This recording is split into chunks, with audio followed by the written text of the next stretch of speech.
Conversamos con el consejero nacional de CONADI. Primero que todo, presentémonos ante la comunidad y luego cuéntenos cuál es el objetivo principal de CONADI con lo que se trabaja anualmente.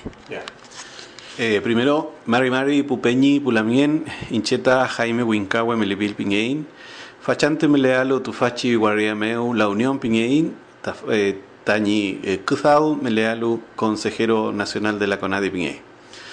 Un saludo a toda la comunidad, a todos mis hermanos y hermanas, loncos, caciques, machi, genpin, que están escuchando esta entrevista. Mi nombre es Jaime Huincahue Melipil. Actualmente estoy acá viviendo en La Unión, en la región de Los Ríos, y mi trabajo político, social, en lo cultural, está relacionado con estar representando a la región de Los Ríos en el Consejo Nacional de la CONADI. Bueno, el objetivo, yo diría, no es un solo objetivo el de la CONADI. La CONADI tiene varios objetivos y uno de ellos, el principal, es el objetivo político, cuál es diseñar las políticas públicas indígenas de tal manera de propender a que políticamente diseñemos políticas públicas adecuadas para los pueblos indígenas que fueron reconocidos por la nueva ley indígena por allá por el año 1993. Y en lo social, la CONADI lo que debe hacer es contribuir al mejoramiento de la calidad de vida de nuestros hermanos, de nuestras familias, de nuestros pueblos indígenas, diseñando programas y proyectos que permitan un desarrollo integral de nuestras comunidades, de nuestros pueblos.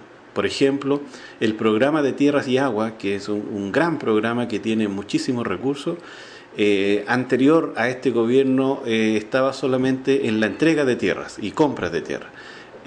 Lo que nosotros hemos hecho es que cada entrega de tierra vaya acompañado de un convenio de desarrollo productivo para las tierras, es decir, ya nunca más entrega de tierra y dejarlas botadas, sino que una compra de tierra, un beneficio para nuestra gente, anhelado, pero que además vaya acompañado de un desarrollo productivo.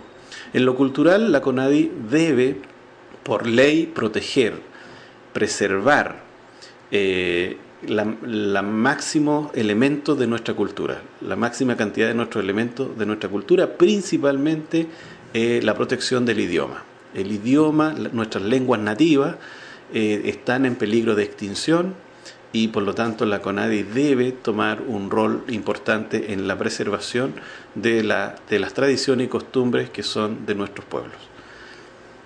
El cargo de consejero nacional de CONADI es un cargo bastante importante. Cuéntenos un poco las características que cumple este tan importante cargo.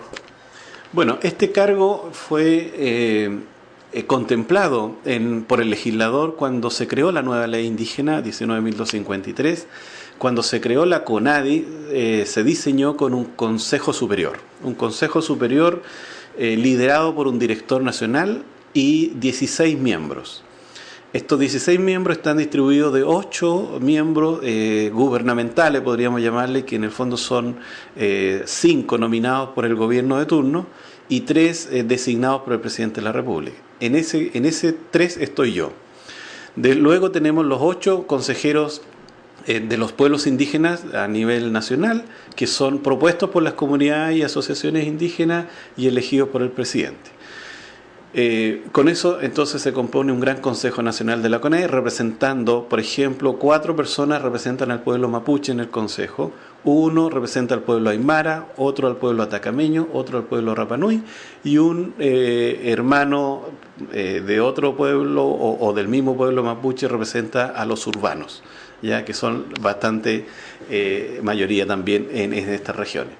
Entonces, y otra característica de este consejo o de los consejeros en general es que nos toca definir las políticas públicas de la CONADI, velar por su cumplimiento, aprobar los diferentes programas y proyectos que la CONADI se fija anualmente, estudiar y proponer las reformas legales, reglamentarias, administrativas que son relativas a nuestros pueblos, que nos afecten directa o indirectamente, sugerir a los ministerios y reparticiones del Estado los planes y programas que estime conveniente aplicar y desarrollar en beneficio de los indígenas, proponer, por ejemplo, al Ministerio de Desarrollo Social, recientemente creado, el establecimiento de nuevas áreas de desarrollo, ahí donde nuestra población es más numerosa. Decidir sobre todas las otras materias que la ley nos faculta en la ley. Esa es la característica principal de nuestro cargo. Claro. Respecto a esas funciones que van a la par con el sistema gubernamental, ¿cómo ha sido el trabajo con el actual gobierno en materia de política indígena? Bien, yo empecé a colaborar con este nuevo gobierno apenas se produjo su instalación, es decir, en el año 2010, ofreciendo mi experiencia para canalizar la problemática social entre las comunidades y el nuevo gobierno. Me integré con apoyo amplio de las comunidades y organizaciones mapuche huilliche como secretario ejecutivo, ad honorem, con mis propios recursos, en la mesa de diálogo creada en septiembre del año 2010 en Temuco. Me tocó viajar muchas veces para allá, producto de la huelga de hambre que habían iniciado 32 hermanos mapuche y que había durado cerca de 82 días, algo inédito y algo inhumano en este país, en demanda de un juicio justo por cuánto se le estaba aplicando desde el gobierno anterior, la ley antiterrorista, la justicia militar, con los famosos testigos sin rostro. Desde esa fecha que participé activamente en las reuniones convocadas por el gobierno en la ciudad de Temuco, con al menos 44 miembros, 2 ministros, uno Cristian Larroulé de gobierno, Felipe Cast en ese entonces de Mideplan, 4 intendentes, 4 gobernadores, seremi, directores regionales, empresarios, obispos, católicos, evangélicos y dirigentes mapuche de las 4 regiones, del Alto Biobío, la Araucanía, región de los lagos y región de los ríos. En esa mesa de diálogo comenzamos a reconstruir las confianzas. Hablamos siempre de que había que reconstruir las confianzas porque habíamos estado distanciados y por lo tanto había que discutir seriamente el cómo implementar los derechos adquiridos por los pueblos indígenas, sobre todo con la reciente ratificación del convenio 169 y la Declaración Universal de los Derechos de los Pueblos Indígenas, aprobada en el 2008 y en el 2009.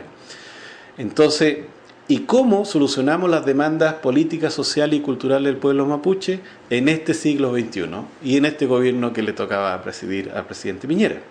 Producto de ese diálogo, con este gobierno entre el año 2010 y 2011 logramos que el gobierno saliera a terreno. Es decir, conociera de primera fuente las demandas de las familias mapuche. Fue así que logramos instalar un total de 49 mesas de diálogo con un total de 1.883 personas entrevistadas. Es decir, si tú sistematizas la información que nos entregaron los hermanos, pudimos detectar prioridades. Prioridades, por ejemplo, que les interesa a nuestra gente de la comuna, de la provincia, de la región. Y entre ellas identificamos claramente que la gran mayoría de nuestros hermanos se inclina por una educación y cultura. En un 80% priorizaron ese tema. Luego en desarrollo, en participación, en derechos, en programas sociales, en mejoramiento de la institucionalidad pública, en la representatividad, mejoramiento de los servicios básicos, conectividad, regularización de las tierras indígenas, las compras de tierras y por último, el reconocimiento constitucional. Es decir, en ese rango de prioridades nuestra gente sitúa, ¿cierto?, su necesidad y podemos de esa manera canalizarla con el nuevo gobierno. Y desde esa fecha efectivamente hemos logrado avances. Por ejemplo, en política general del gobierno se puso suma urgencia la discusión del proyecto de reconocimiento constitucional, algo que viene demorado casi 20 años. Hoy día nuevamente se pone en discusión, pero previa consulta nacional. Es decir, con la vigencia del convenio 169, los gobiernos están obligados a consultar a los pueblos el cómo quieren que nos reconozca, digamos. Que exista mayor reconocimiento de nuestras autoridades ancestrales. Por ejemplo, hoy día los gobiernos regionales y los gobernadores deben considerar la presencia de nuestra autoridad política, como en el caso mapuche huilliche, los loncos y caciques. Eso se está haciendo ahora y la mayoría participa. También reconocer a nuestros hermanos y hermanas que por largo tiempo se han sacrificado en mantener vigente la cultura, generando estudios, tesis, documentos. Esas personas serán premiadas para que continúen por esa senda y nos entreguen ese material tan rico que nuestra juventud necesita también. Se aumentó en un prácticamente 34,6% del presupuesto del año 2010 al 2011 el programa de becas indígenas. Es decir, ¿por qué? Porque si nuestra gente estaba priorizando educación y cultura, bueno, que tengan más acceso a becas era un tema muy importante, y también se aumentó en un 20% el Fondo de Cultura y Educación. También en ese proceso se creó 2 liceos interculturales, algo también nunca visto en este país, digamos, donde se reconozca la alta presencia de nuestra población indígena. Se creó el Liceo Indómito de Purén y se creó el Liceo Araucanía en Villarrica. Ambos en la 9ª región, está bien, pero ya es un avance, y si aquello funciona podemos replicarlo también en la región de los ríos. Y en el tema de tierras y agua, es un tema de larga data, logramos que se mejorara la transparencia en la entrega de tierras y agua. Había ahí un problema de entregas de tierras a familias que protestaban, ¿cierto? Que aparecían con muchas protestas exigiendo su reconocimiento, pero dejaban de lado las otras personas que participaban normalmente, digamos. Entonces pedimos ahí suma urgencia en eso. Y por lo tanto también logramos introducir ahí que INDAP se trabajara más con la familia, y se creara entonces un programa de desarrollo territorial indígena que se llama PDTI. Hoy día está funcionando y ahí hay muchos recursos para que la entrega de tierra sea con más ayuda, ¿vale? Y en materia de institucionalidad se logró la creación de un consejo de ministros intersectoriales, también nunca visto, para tratar los asuntos indígenas, es decir, encargados de asesorar al presidente de la República en el diseño y coordinación de las políticas públicas, planificando junto al gobierno. Es decir, hoy día tenemos que más de 8 ministros se reúnen para tratar los asuntos indígenas, planifican junto con el presidente. Ahora en marzo corresponde, por ejemplo, que los ministros se junten, y ahí voy a estar yo, y ellos, ¿cierto?, delimitan o priorizan los puntos que desean tratar con los indígenas.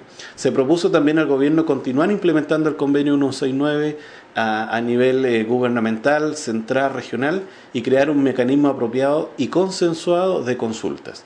Es decir, hoy día no hay un mecanismo aprobado legalmente, digamos, que permita consultar, por ejemplo, la modificación de la CONADI. Se ha intentado crear una agencia de desarrollo indígena, por ejemplo. Hay una propuesta ahí, pero mientras aquella no esté consultada y aprobada por nuestros hermanos, eso no va a poder ser llevado a cabo por el legislador. También, por ejemplo, se propone la creación de un Consejo Nacional, es decir, se busca más representatividad. Normalmente los gobiernos buscan interlocución, dicen, bueno, ¿quién es el interlocutor válido? Y lo que estamos proponiendo es la creación de un Consejo Nacional con 42 miembros, con alta representatividad de la mayoría de los pueblos, y eso también tiene que ser consultado. El problema es que este gobierno recibió un convenio 169 aprobado sin un mecanismo de regulación de consulta.